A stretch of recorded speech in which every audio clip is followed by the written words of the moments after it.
السلام عليكم ورحمة الله وبركاته. ازيكم يا حبايبي؟ عاملين ايه؟ وحشتوني جدا جدا. كل سنة وانتم طيبين. خلاص بقى العيد قرب. في اللي عايزة بقى تستعد بقى وتعمل ماسكات لبشرتها في البيت بكل سهولة، بدل ما تروح بقى كوافير، ولا بدل ما تروح تعمل تنظيف للبشرة. وطبعا تنظيف البشرة مفيد جدا للبشرة وحلو جدا، يعني مش وحش.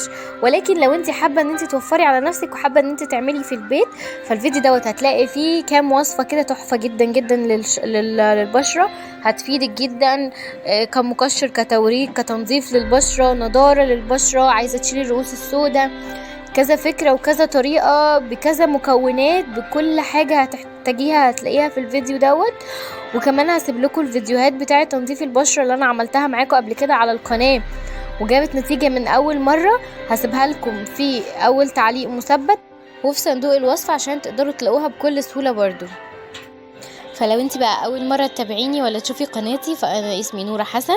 ما تنسيش تعملي بقى لايك للفيديو لو استفدتي منه، تعملي شير للفيديو علشان غيرك يستفاد، وتشتركي في قناتي علشان يوصلك مني كل جديد دايما في القناة.